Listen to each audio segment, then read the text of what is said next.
Bienvenidos a leer toda la Biblia. Marzo 5, Números, capítulo 4, verso 1 al capítulo 5, verso 31. Entonces el Señor les dijo a Moisés y a Aarón: registren los nombres de los miembros de la división coatita de la tribu de Leví por clanes y familias. Anoten en una lista a todos los hombres de entre 30 y 50 años que cumplan los requisitos necesarios para servir en el tabernáculo. Las responsabilidades de los coatitas en el tabernáculo tendrán que ver con los objetos más sagrados. Cuando el campamento sea trasladado, Aarón y sus hijos deben ser los primeros en entrar al tabernáculo para bajar la cortina interior y con ella cubrir el arca del pacto. Luego cubrirán la cortina interior con cuero de cabra de la mejor calidad y por encima del cuero pondrán una sola pieza de tela azul. Por último, colocarán las varas en su lugar para trasladar el arca. Luego extenderán una tela azul por encima de la mesa en la que se exhibe el pan de la presencia y sobre la tela pondrán los tazones, las cacerolas, los frascos, las jarras y el pan especial. Después extenderán por encima de todo esto una tela escarlata y finalmente sobre la tela escarlata una cubierta de cuero de cabra de la mejor calidad. Luego colocarán las varas para transportar la mesa. Después cubrirán el candelabro con una tela azul, junto con sus lámparas, las despabiladeras de las lámparas, las bandejas y los frascos especiales para el aceite de oliva. Luego pondrán por encima de los candelabros y sus accesorios un cuero de cabra de la mejor calidad y montarán todo el bulto sobre una estructura para transportarlo. Luego extenderán una tela azul por encima del altar de oro para el incienso y recubrirán la tela con cuero de cabra de la mejor calidad. Después colocarán las varas para transportar el altar. Tomarán todo el mobiliario restante del santuario y lo envolverán en una tela azul, lo cubrirán con un cuero de cabra de la mejor calidad y lo montarán sobre la estructura para transportarlo.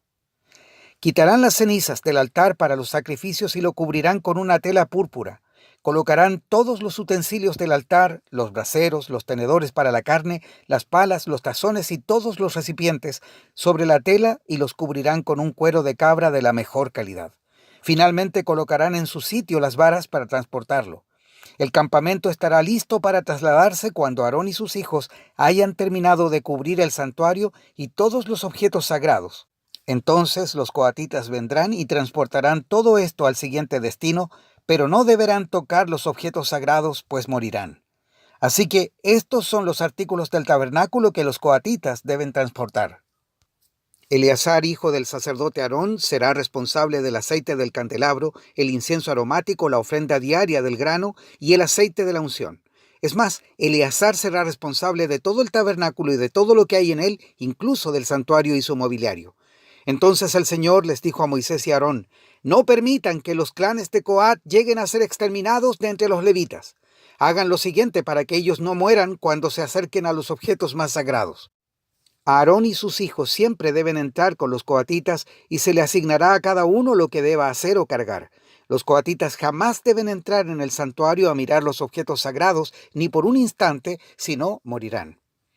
El Señor le dijo a Moisés: registra los nombres de los miembros de la división gersonita de la tribu de Leví por clanes y familias. Anota en una lista a todos los hombres de entre 30 y 50 años que cumplan los requisitos necesarios para servir en el tabernáculo. Los clanes de los gersonitas serán responsables del servicio en general y de transportar cargas. Llevarán las cortinas del tabernáculo, el tabernáculo en sí, junto con sus cubiertas, el revestimiento exterior de cuero de cabra de la mejor calidad y la cortina de la entrada del tabernáculo. También transportarán las cortinas de las paredes del atrio que rodean el tabernáculo y el altar, la cortina de la entrada del atrio, las cuerdas y todos los accesorios relacionados con su uso. Los gersonitas son responsables de todos estos objetos. Aarón y sus hijos dirigirán a los gersonitas en todos sus deberes, ya sea en el traslado de los accesorios o en otros trabajos. También asignarán a los gersonitas la responsabilidad de lo que deberán transportar. Estos son los deberes asignados a los clanes gersonitas en el tabernáculo. Ellos serán responsables ante Itamar, hijo del sacerdote Aarón. Ahora registra los nombres de los miembros de los clanes y familias de la división de los meraritas de la tribu de Leví. Anota en una lista a todos los hombres de entre 30 y 50 años que cumplan los requisitos necesarios para servir en el tabernáculo. Su única responsabilidad en el tabernáculo será transportar cargas. Ellos llevarán los soportes del tabernáculo, los travesaños, los postes y las bases. Asimismo, los postes para las paredes del atrio con sus bases, estacas y cuerdas, y los accesorios y todo lo necesario relacionado con su uso.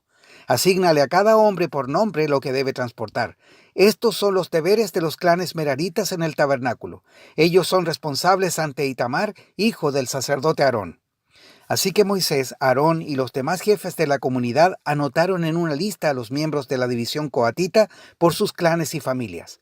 La lista incluyó a todos los hombres de entre 30 y 50 años que cumplían los requisitos necesarios para servir en el tabernáculo. El número total sumó 2.750. Este fue el total de hombres de los clanes coatitas que cumplían los requisitos para servir en el tabernáculo. Moisés y Aarón los anotaron tal como el Señor había ordenado por medio de Moisés. También anotaron a la división de los gersonitas por sus clanes y familias. La lista incluyó a todos los hombres de entre 30 y 50 años que cumplían los requisitos necesarios para servir en el tabernáculo. El número total sumó 2.630. Este fue el total de hombres de los clanes gersonitas que cumplían los requisitos para servir en el tabernáculo. Moisés y Aarón los anotaron, tal como el Señor lo había ordenado. También anotaron a la división de los meraritas por sus clanes y familias. La lista incluyó a todos los hombres de entre 30 y 50 años que cumplían los requisitos necesarios para el servicio en el tabernáculo. El número total sumó 3.200. Este fue el total de hombres de los clanes meraritas que cumplían los requisitos necesarios para servir. Moisés y Aarón los anotaron, tal como el Señor había ordenado por medio de Moisés. Entonces Moisés, Aarón y los jefes de Israel anotaron en una lista a todos los levitas por sus clanes y familias. Todos los hombres de entre 30 y 50 años que cumplían los requisitos necesarios para servir en el tabernáculo y para transportarlo sumaban 8.580. Cuando registraron sus nombres, a cada hombre se le asignó su tarea y se le dijo lo que debía transportar, tal como el Señor había ordenado por medio de Moisés. Así se completó el registro tal como el Señor le había ordenado a Moisés. El Señor dio las siguientes instrucciones a Moisés. Ordena al pueblo de Israel que saque del campamento a toda persona que tenga una enfermedad de la piel o un flujo, o a quien haya quedado ceremonialmente impuro por tocar un cadáver. Esta orden debe aplicarse de la misma manera a hombres y mujeres. Sácalos para que no contaminen el campamento donde yo habito en medio de ellos.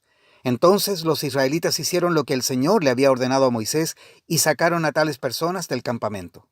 Así que el Señor le dijo a Moisés: da al pueblo de Israel las siguientes instrucciones. Si alguien del pueblo, sea hombre o mujer, traiciona al Señor al hacerle mal a otra persona, esta persona es culpable. Deberá confesar su pecado, restituir completamente el daño hecho más un 20% adicional y darlo a la persona que perjudicó. Pero si la persona perjudicada está muerta y no hay ningún pariente cercano a quien pagarle el daño, el pago le pertenece al Señor y deberá dárselo al sacerdote.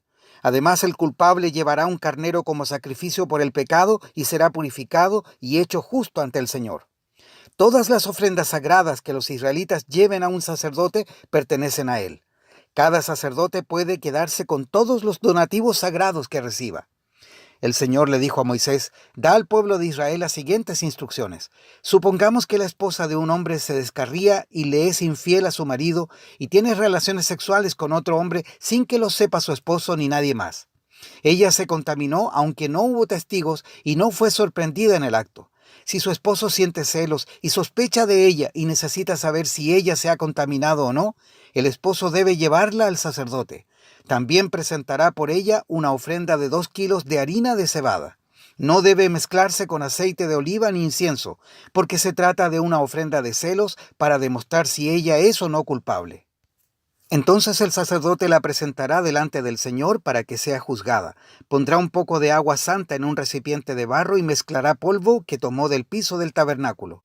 Una vez que el sacerdote haya presentado a la mujer delante del Señor, le desatará el cabello y colocará en las manos de ella la ofrenda de prueba, es decir, la ofrenda de celos, para discernir si las sospechas de su esposo son justificadas.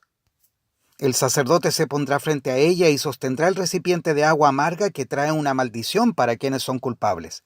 Enseguida el sacerdote pondrá a la mujer bajo juramento y le dirá: si ningún otro hombre ha tenido relaciones sexuales contigo y no te has descarriado ni te has contaminado mientras has estado bajo la autoridad de tu esposo, que seas inmune a los efectos de esta agua amarga que trae maldición. Pero si te has descarriado siendo infiel a tu marido y te has contaminado teniendo relaciones sexuales con otro hombre, en este momento el sacerdote pondrá a la mujer bajo juramento al decir que el pueblo sepa que la maldición del Señor cayó sobre ti cuando Él te haga estéril al causar que tu útero se encoja y tu abdomen se hinche. Ahora que esta agua que trae la maldición entre en tu cuerpo y cause que tu abdomen se hinche y tu útero se encoja. A la mujer se le exigirá decir, sí, que así sea. Entonces el sacerdote escribirá estas maldiciones en un trozo de cuero y luego las lavará para que caigan dentro del agua amarga. Hará que la mujer beba el agua amarga que trae la maldición. Cuando el agua entre en su cuerpo, si ella es culpable, le causará un sufrimiento amargo. Después el sacerdote tomará la ofrenda de celos de la mano de la mujer y la alzará ante el Señor y la llevará al altar. Tomará un puñado de harina como porción simbólica, la quemará en el altar y le exigirá a la mujer que beba el agua. Si ella se ha contaminado siendo infiel a su marido, el agua que trae la maldición le producirá un sufrimiento amargo. Su abdomen se hinchará y su útero se encogerá, y su nombre se volverá una maldición entre su pueblo. Pero si ella no se ha contaminado y es pura, entonces saldrá ilesa y todavía podrá tener hijos. Esta es una ley ritual para lidiar con los celos. Si una mujer se descarría y se contamina mientras está bajo la autoridad de su marido, o si un hombre siente celos y sospecha que su esposa le fue infiel, el marido debe presentar a su esposa delante del Señor y el sacerdote aplicará esta ley ritual en su totalidad. El marido será inocente de toda culpa en este caso, pero su esposa será responsable por su propio pecado. Marcos 12, versos 18 al 37. Después se acercaron a Jesús algunos saduceos, líderes religiosos que dicen que no hay resurrección después de la muerte.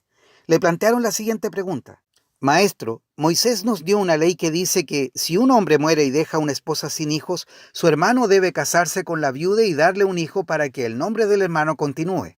Ahora bien, supongamos que había 7 hermanos. El mayor se casó y murió sin dejar hijos. Entonces el segundo hermano se casó con la viuda, pero también murió sin dejar hijos. Luego el tercer hermano se casó con ella. Lo mismo sucedió con los 7 y aún no había hijos. Por último, la mujer también murió. Entonces, dinos, ¿de quién será esposa en la resurrección? Pues los 7 estuvieron casados con ella. Jesús contestó, el error de ustedes es que no conocen las Escrituras y no conocen el poder de Dios. Pues cuando los muertos resuciten, no se casarán ni se entregarán en matrimonio. En este sentido serán como los ángeles del cielo.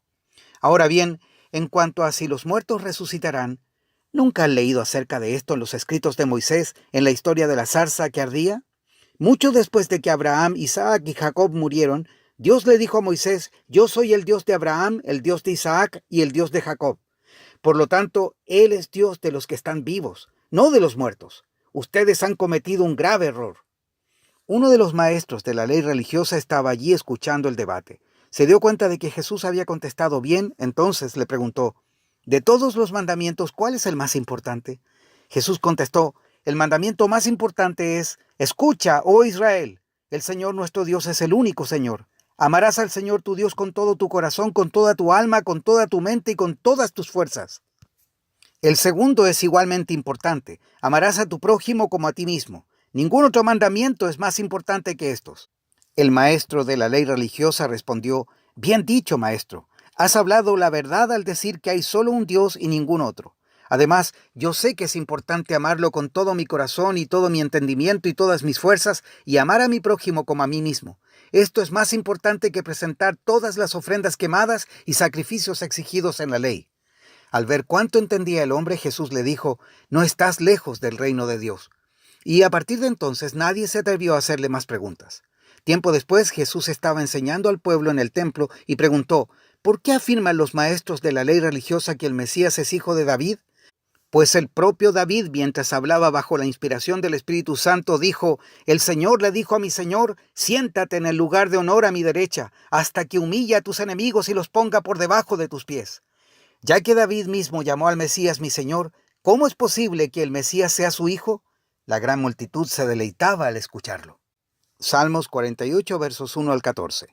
¡Qué grande es el Señor! ¡Cuán digno de alabanza en la ciudad de nuestro Dios, situada sobre su monte santo! Es alto y magnífico, toda la tierra se alegra al verlo. El monte Sión, el monte santo, es la ciudad del gran rey. Dios mismo está en las torres de Jerusalén dándose a conocer como su defensor. Los reyes de la tierra unieron sus fuerzas y avanzaron contra la ciudad, pero al verla se quedaron pasmados, se llenaron de miedo y huyeron. El terror se apoderó de ellos y se retorcieron de dolor como una mujer en parto. Los destruiste bajo los poderosos barcos de Tarsis que fueron despedazados por un potente viento del oriente. Habíamos oído de la gloria de la ciudad, pero ahora la hemos visto en persona. La ciudad del Señor de los ejércitos celestiales es la ciudad de nuestro Dios. Él hará que sea segura para siempre. Oh Dios, meditamos en tu amor inagotable mientras adoramos en tu templo. Como lo merece tu nombre, oh Dios, serás alabado hasta los extremos de la tierra. Tu fuerte mano derecha está llena de victoria. Que se goce la gente del monte Sión, que se alegren todas las ciudades de Judá a causa de tu justicia. Vayan a inspeccionar la ciudad de Jerusalén, anden por ella y cuenten sus muchas torres. Fíjense en las murallas fortificadas y recorran todas sus ciudadelas para que puedan describirlas a las generaciones futuras. Pues así es Dios. Él es nuestro Dios por siempre y para siempre y nos guiará hasta el día de nuestra muerte. Proverbios 10, verso 26. Los perezosos irritan a sus patrones, como el vinagre a los dientes o el humo a los ojos. Hasta aquí la lectura de hoy.